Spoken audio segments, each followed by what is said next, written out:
The text message hit my phone at 3 in the morning. London time jarring me awake in my temporary flat near Canary Wharf. Give me the code or I'll break the lock. I know you're ignoring me. My sister Madison's words glowed on the screen with typical entitlement. Within minutes, my parents were calling their voices sharp with accusation through the international connection. You sick boy, you lured her into a trap. My mother's hysteria echoed across the Atlantic as I calmly opened my security app watching the live feed from my former downtown Chicago penthouse. Madison stood confidently at the door she'd somehow breached, directing a locksmith with imperial gestures. She had no idea I'd moved out 2 weeks earlier. The new tenant was about to arrive home early from her night shift, and Madison definitely didn't expect the new resident to be Deputy U.S. Marshal Sarah Chen. The 3 months leading to this moment had been building like storm clouds over Lake Michigan.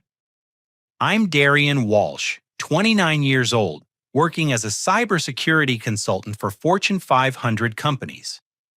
My annual income cleared $200,000, which should have meant financial freedom and independence. Instead, it had become a leash that my family used to drag me into their constant drama. My sister Madison had been living rent-free in our parents' basement in Bloomington, Indiana for the past 2 years, supposedly pursuing her artistic vision as a photographer. Her portfolio consisted mainly of over-filtered selfies and pretentious shots of abandoned buildings that she claimed represented urban decay and human resilience. Meanwhile, I'd been quietly funding her lifestyle through a series of emergency loans that never got repaid and temporary help that stretched into permanent support. The cycle was always the same. Madison would call crying about some crisis, usually involving her inability to afford basic necessities because she'd blown her part-time retail job income on expensive camera equipment or weekend trips to music festivals. Our parents, Janet and Robert Walsh, would immediately contact me with guilt-laden speeches about family responsibility and how successful people should lift up those still struggling to find their path.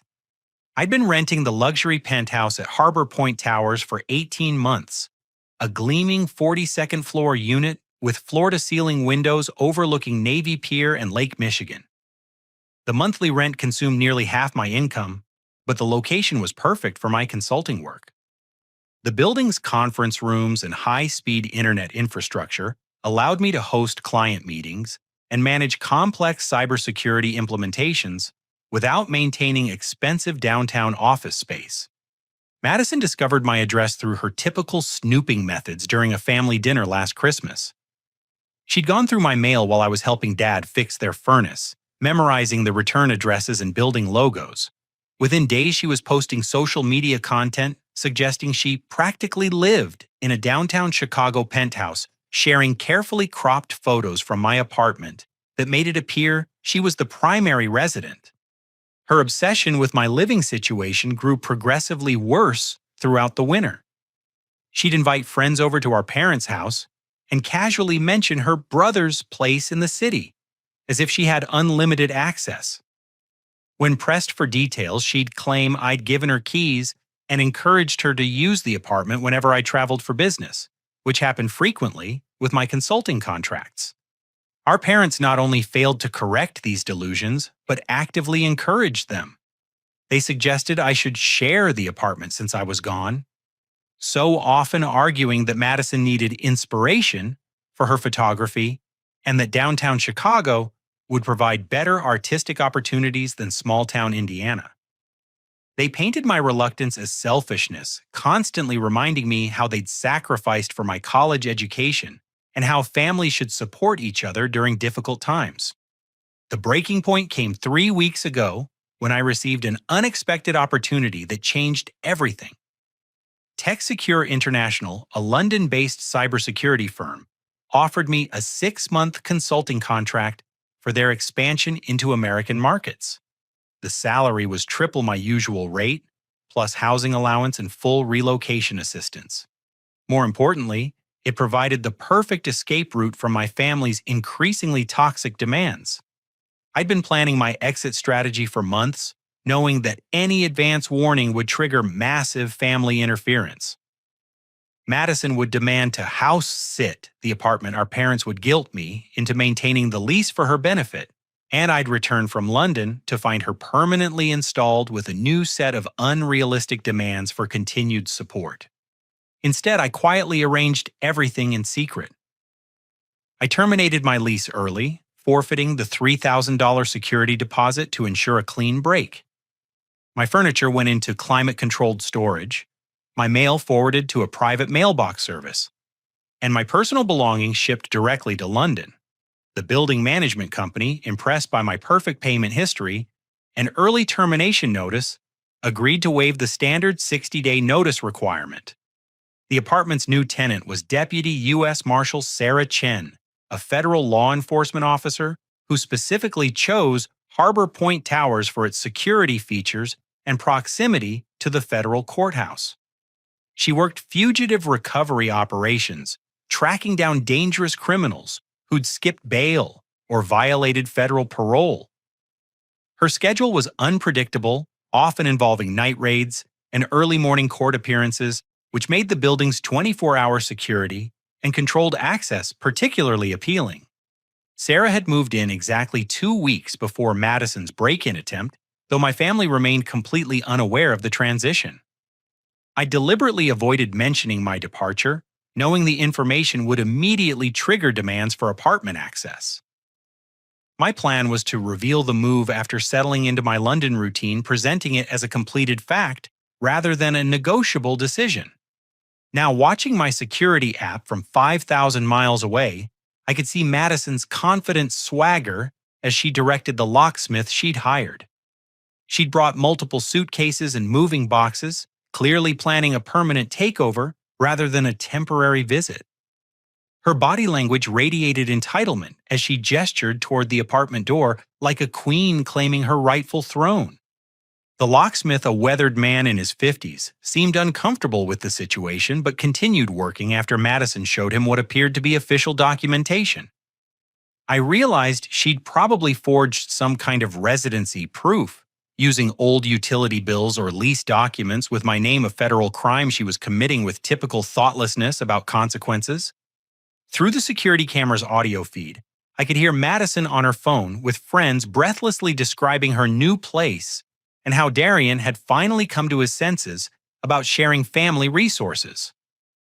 She was already planning a housewarming party for the weekend, inviting people to see her downtown lifestyle and impressive new address. What Madison didn't know was that Deputy Marshal Chen was returning early from a fugitive apprehension operation in Milwaukee. Sarah's target had been captured ahead of schedule, allowing her team to wrap up the mission 6 hours early. She was exhausted, armed, and looking forward to a quiet morning in her secure apartment before catching up on sleep and paperwork. The convergence was about to create a situation that none of us could have predicted, with consequences that would ripple through multiple lives and several legal systems. My sister's sense of entitlement was about to collide head-on with federal law enforcement, and I had a front-row seat to watch the entire disaster unfold in real time. The live security feed became my window into a catastrophe I was powerless to prevent. Madison had successfully convinced the locksmith to bypass the apartment's electronic entry system, claiming a family emergency that required immediate access to retrieve important documents.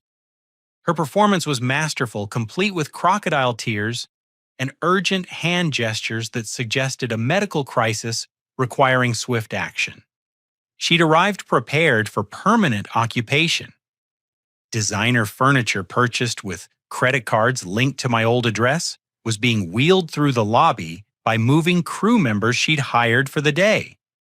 Expensive artwork, probably charged to accounts she'd opened using my previous billing information, was carefully wrapped and labeled for specific rooms. She'd even brought plants and decorative accessories, transforming what should have been a simple apartment break-in into a full-scale home invasion. Her confidence was absolutely breathtaking. Through the camera's audio pickup, I could hear her directing the movers with imperial authority, assigning them specific tasks like arranging furniture and hanging pictures. She was treating the entire operation like a legitimate relocation, complete with detailed floor plans and color-coordinated decoration schemes. The most infuriating part was her social media documentation. Madison was live streaming the entire process on Instagram, narrating her moving day for hundreds of followers who believed they were witnessing her triumphant upgrade to luxury living. She posed with champagne bottles, took selfies against the floor-to-ceiling windows, and gave virtual tours of what she claimed was her new creative space in downtown Chicago. My phone was simultaneously exploding with increasingly frantic calls from our parents. They'd driven 4 hours from Bloomington after Madison contacted them with news of her successful negotiation with me about apartment sharing. They believed they were coming to help their daughter settle into her rightful new home, completely convinced that I'd finally agreed to their long-standing demands for family resource sharing. My mother's voice was particularly shrill when she finally reached me on my London number. "Darian, we're so proud of you for finally doing the right thing. Madison has been working so hard on her photography, and she deserves this opportunity to pursue her dreams in the city. Your father and I always knew you'd come around to supporting family when it really mattered." The irony was suffocating. They'd constructed an entire narrative around Madison's apartment takeover, casting it as generous brotherly support rather than criminal breaking and entering. They'd even brought gifts, apparently including expensive household items they'd purchased, to celebrate what they viewed as Madison's successful transition to independent city living.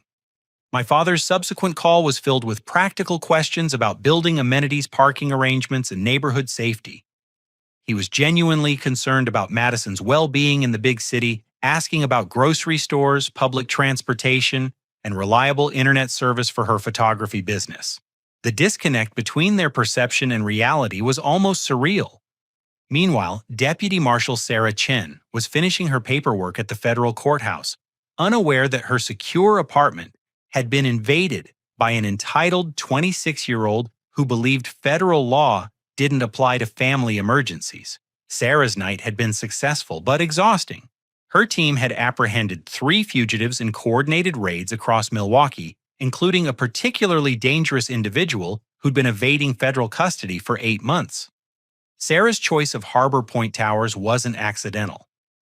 Federal agents, particularly those involved in fugitive recovery, face unique security challenges.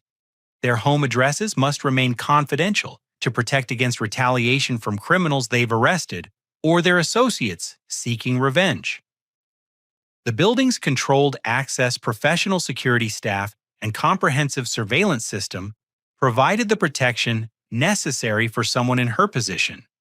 She'd specifically requested an apartment on the upper floors, away from easy access routes that could be exploited by people wanting to harm federal law enforcement officers. Her unit included reinforced doors, upgraded locks, and direct communication links to building security. The monthly rent was substantial, but federal housing allowances helped offset the cost of maintaining secure living arrangements. Through the security feed, I watched Madison discover what she believed were my personal belongings, but were actually Sarah's possessions. Madison was examining federal credentials, service weapon storage, and official documentation, with growing excitement rather than concern. She'd found Sarah's badge case and gun safe, assuming they belonged to me. Her interpretation was characteristically self-centered. Madison called our parents immediately, her voice bubbling with excitement about discovering that her brother had become some kind of federal agent. She was spinning elaborate theories about my secret law enforcement career using Sarah's professional equipment as evidence that the apartment was definitely family property that she now had every right to occupy. The situation was spiraling beyond simple trespassing. Madison was handling federal credentials, photographing official documents, and broadcasting sensitive law enforcement information to her social media followers. She was unknowingly committing multiple federal crimes while celebrating what she believed was her successful conquest of family resources. Her live stream was documenting everything in real time, creating permanent, digital evidence of premeditated criminal activity. Hundreds of viewers were watching Madison rifle through Sarah's personal belongings, comment on federal equipment, and make detailed plans for redecorating what she assumed was now her permanent residence. Building security was growing concerned about the unusual activity. The overnight security supervisor had noticed the locksmith moving crew and extensive deliveries, but had been assured by Madison that everything was pre-approved by the resident. She'd shown forged documentation and displayed such confidence that the security team initially accepted her explanations. However, their confusion was mounting as they realized the current leaseholder wasn't Darian Walsh, but Sarah Chen, a federal law enforcement officer who'd specifically requested enhanced security measures. The paperwork discrepancies were becoming impossible to ignore, but Madison was so convincing and authoritative that they were hesitant to challenge her directly without additional verification. Sarah's early return was about to transform Madison's confident apartment takeover into a federal incident, with consequences none of us could have anticipated. My sister's sense of entitlement was approximately 15 minutes away from colliding with armed federal authority, and there was absolutely nothing I could do to prevent the disaster from London, except watch helplessly as my family's dysfunction reached spectacular new levels of criminal stupidity. Deputy Sarah Chen's key turned in the lock at exactly 6:47 in the morning Chicago time. I watched through the security feed as she entered her apartment expecting the quiet sanctuary she'd carefully chosen, only to find a strange woman rearranging her furniture while directing a crew of moving personnel like some kind of deranged interior decorator. Sarah's training kicked in immediately. She assessed the situation with the calm professionalism that comes from years of dealing with dangerous, unpredictable people. Her right hand moved instinctively toward her service weapon, while her left hand reached for her radio to contact building security. Madison, however, was completely oblivious to the gravity of what was happening. "Oh, perfect timing," Madison announced cheerfully, not bothering to look up from the expensive lamp she was positioning near the living room's panoramic windows. "You must be the cleaning service Darian arranged. I'm Madison Walsh, and I'll be living here now. Could you help us move this couch? I want it facing the lake view for better natural lighting in my photography setup." Sarah's response was measured and clear. "Ma'am, I'm Deputy U.S. Marshal Sarah Chen, and this is my apartment. You need to explain immediately why you're here and how you gained entry." She displayed her federal credentials while maintaining a safe distance from Madison and the moving crew, her professional demeanor masking what must have been complete bewilderment at the surreal situation. Madison's reaction was exactly what I'd expected from years of watching her refuse to accept reality when it conflicted with her desires. She laughed dismissively, waving her hand as if Sarah was a particularly persistent solicitor. "That's ridiculous. This is my brother's apartment and he's finally letting me use it while he's traveling. Nice try with the fake badge, but federal agents don't live in luxury penthouses. Obviously, you're some kind of scam artist trying to steal our family property." The moving crew, sensing trouble, began backing toward the door with obvious nervousness. They'd been hired legitimately through Madison's elaborate deception, but they weren't interested in getting involved in what was clearly becoming a legal dispute. The locksmith was already packing his tools, muttering about family drama and hoping to escape before police arrived. Sarah tried a different approach, speaking directly to the moving personnel. "I'm going to show you my federal identification again, and I need you to understand that this woman has no legal right to be in this apartment. You're being used in the commission of multiple federal crimes, and I strongly suggest you leave immediately before this situation escalates further." But Madison wasn't finished with her performance. She pulled out her phone and began recording Sarah apparently planning to document what she believed was harassment by a fake federal agent trying to steal her family's property. "Everyone can see what's happening here," she announced to her phone camera. "This woman is obviously a con artist who somehow found out my brother was traveling and thought she could take over his apartment. classic scam targeting military families. The federal agent revelation had triggered Madison's most creative delusion yet. She'd convinced herself that my consulting work was actually some kind of classified military operation, and that Sarah's federal credentials were elaborate forgeries designed to exploit my supposed absence on secret government business.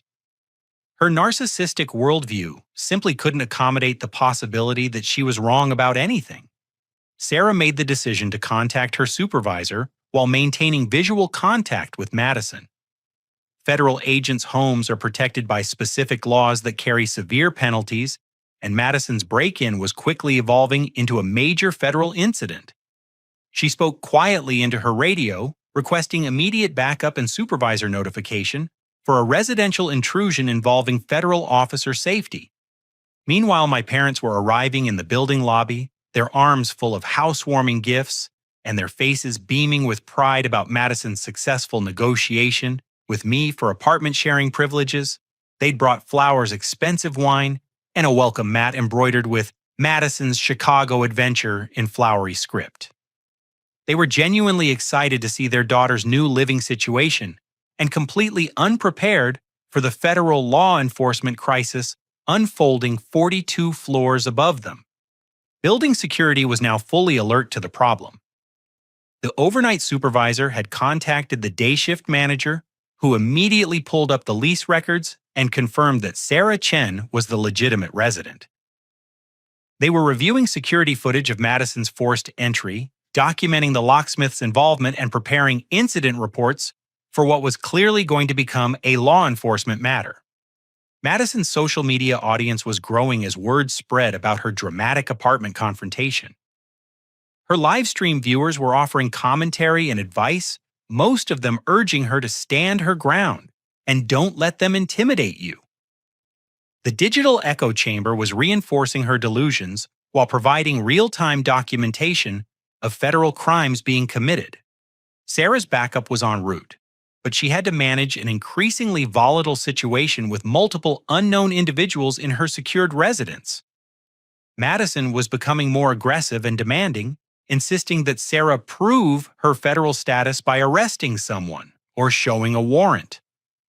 The disconnect between Madison's television-based understanding of law enforcement and actual federal procedures was creating dangerous misunderstandings.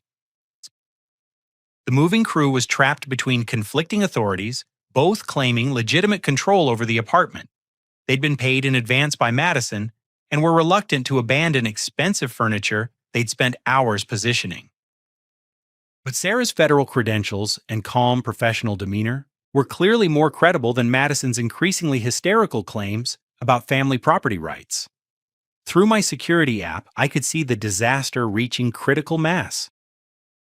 Madison was holding ground she had no legal right to occupy, confronting a federal agent in her own home, while my parents were ascending in the elevator with celebration supplies for their daughter's imaginary housing triumph.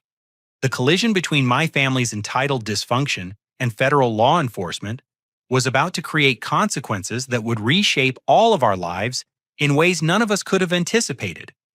Sarah's calm professionalism was about to be tested by the arrival of parents who genuinely believed their daughter was the rightful apartment resident, and Madison's delusions were about to encounter the reality of federal criminal justice in its most unforgiving form.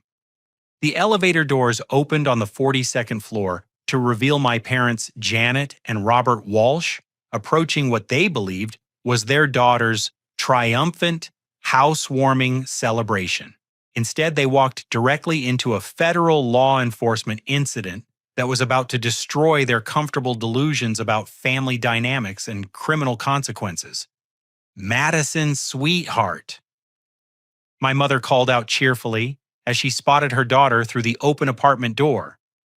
"We brought champagne to celebrate your new place. Your father insisted on stopping for the good stuff because we're so proud of how you worked things out with Darian." Their entrance transformed an already surreal situation into something approaching complete chaos. Sarah now faced not just one delusional intruder, but an entire family convinced they had legitimate rights to her federally protected residence. Madison seized on their arrival as validation of her position, immediately recruiting them as allies in her confrontation with what she continued to insist was a fake federal agent. "Mom, Dad, perfect timing," Madison announced dramatically. "This woman is trying to steal Darian's apartment while he's out of the country on business. She's got some kind of fake federal badge and everything. It's obviously an elaborate scam targeting military families while they're deployed overseas." Sarah attempted to address my parents with the same professional courtesy she'd shown Madison, but their response revealed the depth of family dysfunction that had created this crisis. They didn't just believe Madison's version of events. They actively supported her increasingly aggressive stance against federal authority. "Young lady," my father said sternly, addressing Sarah with the tone he'd probably used during his military service decades earlier. "I don't know what kind of con game you're running, but you picked the wrong family to mess with. My son is serving our country overseas, and we won't tolerate anyone taking advantage of his sacrifice." The federal credentials that had impressed building security and intimidated the moving crew meant nothing to parents who'd spent years enabling Madison's reality-distorting manipulations. They'd become so accustomed to accepting her versions of events that contradictory evidence simply couldn't penetrate their willful blindness to her behavior patterns. Sarah made one more attempt at reasonable resolution. She produced her official federal identification, her building lease agreement, and documentation from Harbor Point Towers management, confirming her legitimate residency. She explained carefully that Darian Walsh had terminated his lease 2 weeks earlier, and that she was the current legal tenant with full rights to the apartment. Madison's response was to tear up the lease documents while screaming that they were obviously forged and that no legitimate federal agent would steal apartments from military families. She called the building manager local police and even attempted to contact the FBI field office, insisting that a federal imposter had invaded her brother's home with fake credentials and fraudulent paperwork. My parents supported every aspect of Madison's escalating hysteria. They began recording video on their phones, planning to create evidence for the lawsuits they intended to file against building management, Sarah herself, and anyone else involved in what they perceived as an elaborate conspiracy to defraud their family of rightful property. The situation reached peak absurdity when Madison produced what she claimed were text message conversations with me, authorizing her apartment occupation. The screenshots were obviously fabricated, showing conversations that had never occurred and agreements I'd never made. She'd apparently spent considerable time creating fake digital evidence to support her planned apartment takeover. Building management arrived within minutes of Sarah's radio call for supervisor assistance. The building manager, a professional woman named Patricia Morrison, had dealt with tenant disputes before, but never anything approaching this level of delusion and federal law enforcement involvement. She brought comprehensive documentation proving Sarah's legitimate tenancy and Darian Walsh's voluntary lease termination. Madison's response to official building records was to insist that Patricia Morrison was part of the conspiracy and threaten lawsuits against Harbor Point Towers for housing fraud and discrimination against military families. She demanded to speak with corporate ownership city housing authorities and federal oversight agencies about what she characterized as systematic apartment theft targeting deployed service members. The moving crew had finally escaped during the chaos, abandoning expensive furniture they'd been hired to position, but refusing to remain involved in what was clearly criminal activity. The locksmith had disappeared entirely, probably recognizing legal trouble when he saw it and wanting no further involvement in forced entry operations. Sarah's supervisor, Deputy Marshal James Rodriguez, arrived with backup officers and immediately assessed the federal implications of the situation. Madison's break-in had occurred at the residence of a federal agent involved in dangerous fugitive recovery operations, transforming simple trespassing into potential federal terrorism charges, depending on her motivations and background. The federal investigation began immediately.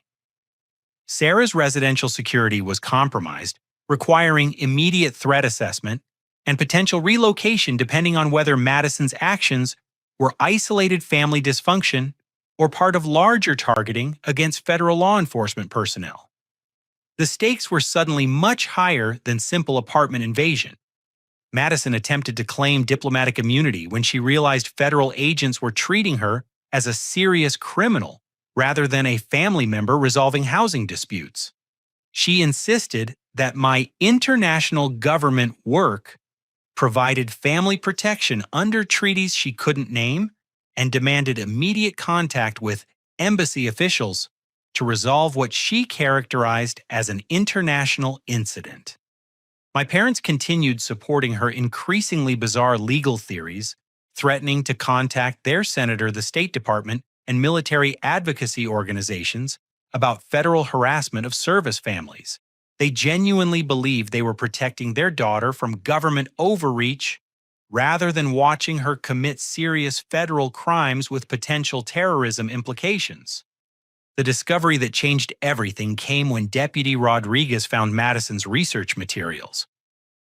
Her purse contained printed building layouts, resident directories, and detailed notes about security procedures she'd gathered through months of surveillance and planning.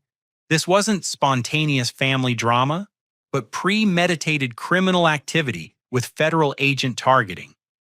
The revelation that Madison had been systematically researching federal law enforcement residential security transformed her family emergency apartment break-in into something approaching domestic terrorism investigation. Her months of preparation combined with targeting a federal agent's secure residence triggered mandatory national security protocols that would reshape the entire case. Sarah's calm professionalism throughout the crisis had documented everything necessary for federal prosecution. But the discovery of Madison's planning materials suggested this was just the beginning of a much larger investigation into potential threats against federal law enforcement personnel and their families. The scope of Madison's criminal activity expanded dramatically when Deputy Rodriguez's investigation team discovered her illegal database access through her friend working at the county clerk's office. What had initially appeared to be entitled family dysfunction was revealing itself as systematic targeting of federal law enforcement personnel using official government resources. Madison's friend Jennifer Powell worked as a data entry clerk for Porter County and had been providing Madison with confidential information about property records, vehicle registrations, and address changes for federal employees throughout Northwest Indiana and Chicago. The database queries showed Madison had been researching not just my living situation, but the residential patterns of multiple federal agents, judges, and prosecutors. The federal investigation uncovered that Madison's photography project, documenting urban decay, had actually been cover for surveillance activities targeting law enforcement families. Her carefully composed photographs of abandoned buildings were actually detailed documentation of federal safe houses, witness protection locations, and secure facilities used by various agencies. From my London apartment, I was watching my family's dysfunction transform into a national security investigation. The consulting firm TechSecure International was monitoring the situation closely because my security clearance was essential for NATO cybersecurity projects that couldn't proceed without verified personnel. British immigration authorities had been notified that my American family members were under federal investigation for potential terrorism-related activities. My parents' reaction to the expanding criminal charges revealed the complete depth of their denial about Madison's behavior. When federal agents explained that their daughter faced potential 25-year sentences for targeting federal law enforcement, they insisted the charges were obviously politically motivated and threatened to contact international human rights organizations about persecution of American families. The financial investigation uncovered systematic fraud that had been ongoing for 3 years. Madison had used my personal information to open credit lines, apply for loans, and establish accounts that she'd been using to fund what investigators were now calling domestic surveillance operations. The total damages exceeded $200,000 across multiple financial institutions. More disturbing was the discovery that Madison had been selling information about federal employee residential patterns to online forums focused on government accountability and law enforcement criticism. She'd been monetizing her illegal database access by providing detailed personal information about federal agents to groups that advocacy organizations had identified as potential domestic terrorism threats. My parents hired an expensive criminal defense attorney who immediately recognized the hopelessness of Madison's legal situation. Attorney Michael Brennan explained that federal charges involving law enforcement targeting carried mandatory minimum sentences with limited plea bargain opportunities. The terrorism-related enhancements could result in life imprisonment without possibility of parole.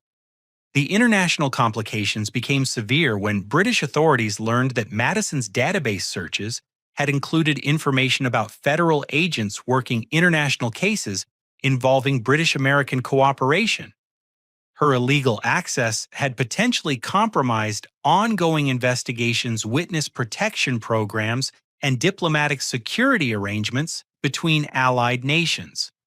TechSecure International's legal department informed me that maintaining family contact during the federal investigation could jeopardize not only my security clearance, but the company's government contracts worth millions of dollars. I faced an impossible choice between supporting my family and protecting my career and legal status in Britain. Madison's desperation reached new levels when she realized the severity of federal sentencing guidelines. She attempted to negotiate plea agreements by claiming I had recruited her for insurance fraud schemes involving fake apartment residency claims. She provided fabricated evidence suggesting I'd planned to collect insurance money using her temporary residence documentation. Federal investigators easily disproved Madison's accusations against me, but her willingness to falsely implicate her own brother in federal crimes demonstrated the complete breakdown of family relationships and her inability to accept responsibility for her actions. The false accusations actually added perjury and federal obstruction charges to her growing list of criminal violations. My parents' financial situation deteriorated rapidly as legal fees consumed their retirement savings. Attorney Brennan explained that federal asset forfeiture laws could result in seizure of property used to support criminal activities, potentially including their mortgaged home if it was determined that family resources had funded Madison's illegal operations. The discovery that Madison had recruited other family friends for information-gathering activities expanded the federal investigation to include conspiracy charges against multiple individuals. Her database access had been part of a larger network involving county employees, disgruntled former law enforcement personnel, and anti-government activists sharing classified information. British immigration attorneys explained that family criminal convictions could affect my permanent residency application and future citizenship eligibility. The international security implications meant that maintaining any family contact during the investigation could be interpreted as supporting domestic terrorism activities regardless of my personal intentions or knowledge. Sarah's supervisor informed her that the residential security breach required immediate relocation to a safe house, while investigators determined the full scope of Madison's targeting activities. Her professional life was disrupted, her personal safety compromised, and her federal service record permanently marked by an incident she had no role in creating. The media attention intensified when national security journalists learned that domestic terrorism charges were being filed against individuals targeting federal law enforcement families. Madison's case became a prominent example of how social media radicalization and anti-government sentiment could evolve into actual criminal targeting of federal personnel. The most shocking revelation came when federal analysis of Madison's social media activities revealed connections to organized groups advocating violence against law enforcement officers and government officials. Her apartment break-in hadn't been isolated family dysfunction, but part of broader domestic terrorism networks that federal agencies had been investigating for months. Madison's illegal database access had provided these anti-government groups with detailed personal information about federal agents and their families, information that was being used to plan harassment campaigns, intimidation activities, and potentially violent attacks against law enforcement personnel across multiple states. The federal investigation was expanding beyond individual criminal charges to include national security implications that could affect international cooperation, diplomatic relationships, and ongoing counterterrorism operations. My family's dysfunction had inadvertently connected to domestic terrorism networks that federal agencies considered serious threats to national security. The FBI Joint Terrorism Task Force assumed control of Madison's case when database analysis revealed that her illegal searches included federal judges handling organized crime prosecutions, witnesses in protection programs, and undercover agents working domestic terrorism investigations. What my parents still insisted was a family misunderstanding had become a federal counterterrorism priority with international implications.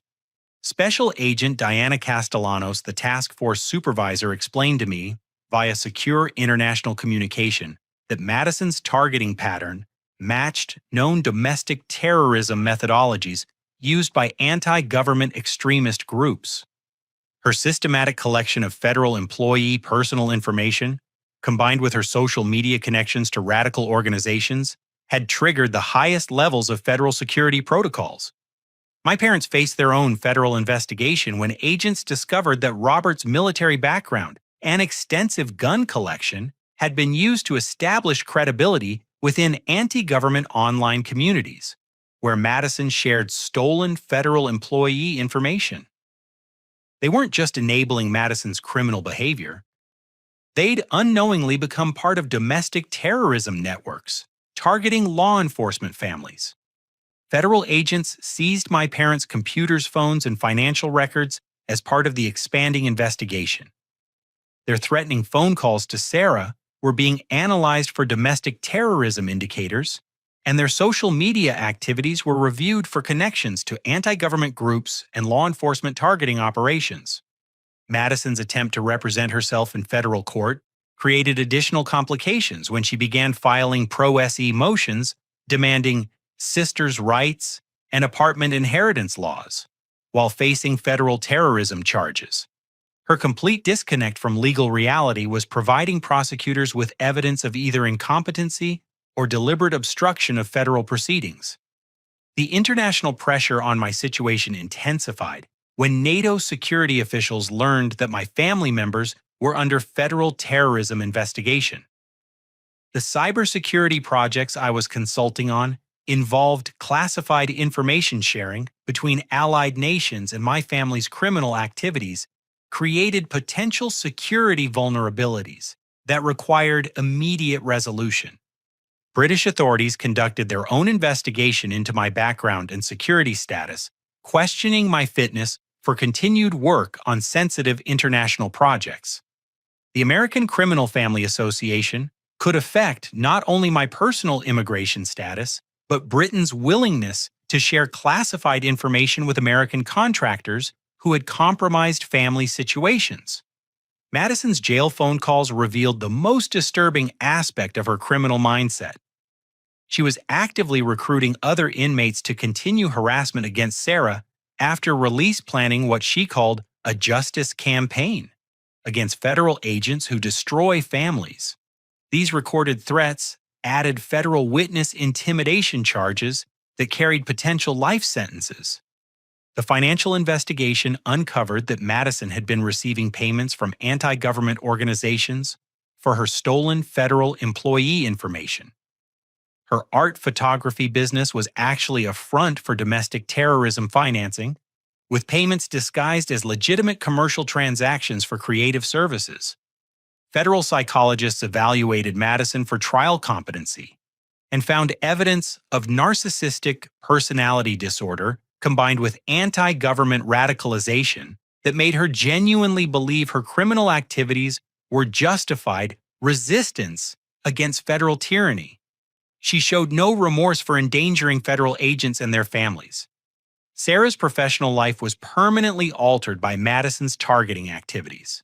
She was transferred to enhanced security housing with complete address protection and assigned to federal training duties rather than field operations until investigators could determine whether other federal agents remained at risk from Madison's network activities. The congressional investigation began when House oversight committees learned that county database access was being systematically exploited by domestic terrorism networks to target federal law enforcement personnel. Madison's case became the focal point for hearings about information security and protection of federal employee personal data. Media coverage transformed Madison from local criminal defendant to national symbol of domestic terrorism threats against law enforcement families. Her deleted social media posts were recovered and analyzed by federal experts who found clear evidence of radicalization, progression from family dysfunction to anti-government extremism. Prison officials placed Madison in federal isolation for her own protection after other inmates learned she was targeting law enforcement families. Federal prisoners include many individuals arrested by the same agencies Madison had been working to compromise, creating dangerous personal safety situations within the prison system. My parents lost their mortgaged home to legal fees and federal asset forfeiture procedures. They were forced to relocate to a different state to escape media attention and community ostracism, while facing their own potential federal charges for supporting domestic terrorism activities through Madison's criminal operations. The federal sentencing guidelines for Madison's combined charges included terrorism enhancements that could result in life imprisonment without possibility of parole. Her recorded jail conversations planning continued law enforcement targeting, meant that federal prosecutors would seek the maximum possible sentences to protect public safety.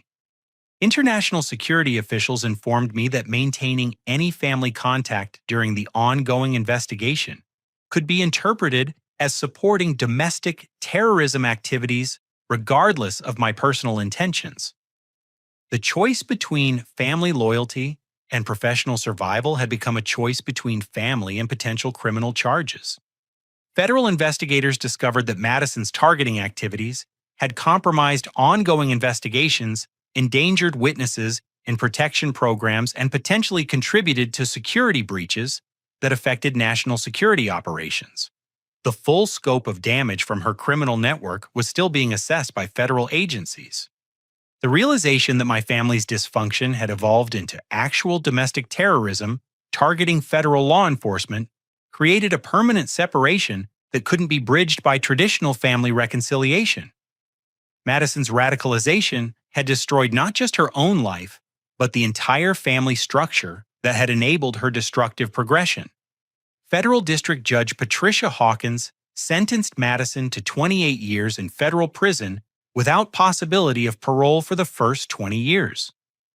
The sentence included convictions for domestic terrorism, federal agent intimidation, identity theft, witness, tampering, and conspiracy to target law enforcement families.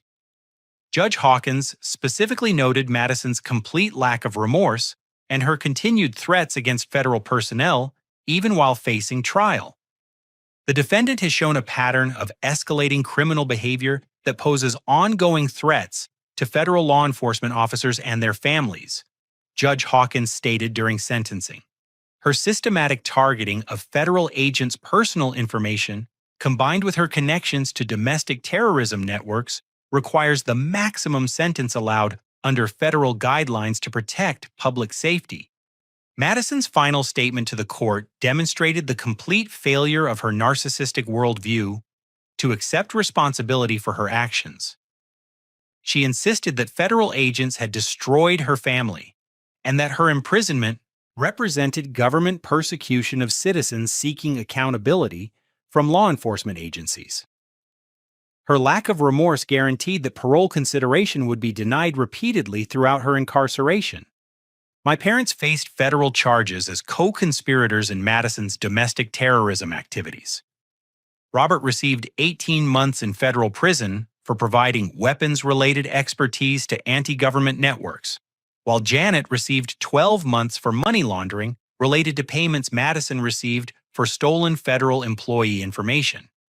They lost their mortgaged home retirement savings and were permanently barred from federal employment or contractor positions. The federal government relocated Sarah to enhanced security housing with complete address confidentiality and assigned her to the Federal Law Enforcement Training Center in Georgia. Her experience with Madison's targeting became the foundation for new federal protocols protecting law enforcement families from domestic terrorism threats. She developed training programs that are now mandatory for all federal agents nationwide. My permanent residency application in Britain was approved after extensive background investigations, confirmed my complete separation from family criminal activities. TechSecure International promoted me to senior partner in recognition of my professional integrity under extreme family pressure. The cybersecurity consulting firm now specializes in protecting government contractors from family-based security vulnerabilities. British and American security agencies used Madison's case to develop new protocols for international information sharing when contractor families pose potential security risks. My situation became a model for maintaining security clearances while managing compromised family situations that could affect Allied intelligence cooperation. The financial recovery process took 2 years, but insurance claims and federal victim compensation programs eventually restored most of the money Madison had stolen through identity theft. I established the Family Boundary Education Foundation, using settlement funds to provide scholarships and counseling for young people escaping toxic family manipulation and financial abuse. Madison's case established new federal sentencing guidelines for family member crimes against federal law enforcement personnel. Courts now consider domestic terrorism enhancements when family relationships are used to target federal agents regardless of the perpetrator's claimed motivations or emotional justifications for criminal behavior. 3 years into Madison's sentence, federal prison counselors reported the first signs of genuine remorse and acceptance of responsibility for her actions. She began participating in victim impact awareness programs and started acknowledging that her targeting of federal agents had endangered innocent people and their families. True rehabilitation required abandoning her lifelong pattern of blaming others for consequences of her choices. My parents completed their federal sentences and entered intensive family therapy to address the enabling behaviors that had contributed to Madison's criminal development. They now speak publicly at conferences about toxic family dynamics, warning other parents about the dangers of supporting entitled behavior that can escalate into serious criminal activity. Robert and Janet moved to a modest apartment in Arizona, rebuilding their lives around healthy relationship patterns and individual accountability rather than family manipulation and emotional blackmail. They learned to support their children through encouragement and boundaries, rather than enabling destructive behaviors that ultimately hurt everyone involved. The community education programs developed from Madison's case now operate in 12 states, helping families recognize manipulation patterns, establish healthy boundaries, and understand legal consequences of enabling criminal behavior. Madison's hometown uses her case as a cautionary example in high school programs about family responsibility and individual accountability. My consulting practice expanded internationally after developing expertise in family-based security threats that compromise government, contractors, and federal employees. The personal experience with family manipulation became valuable professional knowledge for protecting national security from domestic vulnerabilities that traditional background investigations often miss. Sarah's career flourished at the Federal Training Center, where her residential security experience became essential knowledge for protecting federal law enforcement families from emerging domestic terrorism threats. She married a fellow federal agent and adopted 2 children, building the secure family life that Madison's targeting had temporarily disrupted.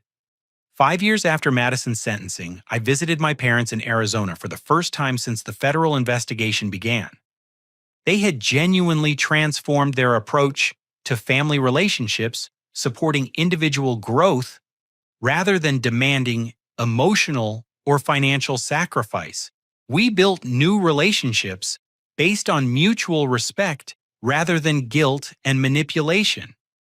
The most important lesson from this experience was understanding that family love sometimes requires allowing people to face natural consequences of their destructive choices rather than protecting them from accountability. Enabling harmful behavior isn't compassion. It's often the cruelest form of family dysfunction because it prevents growth and healing. Madison's federal imprisonment forced everyone in our family to confront fundamental questions about responsibility boundaries and genuine support versus destructive enabling. The apartment break-in was just the visible culmination of years of family patterns that needed dramatic intervention to create positive change. Federal law enforcement families now receive enhanced security protections developed from Sarah's experience with domestic terrorism targeting. Madison's case contributed to congressional legislation improving database security and preventing county employees from providing personal information to domestic terrorism networks.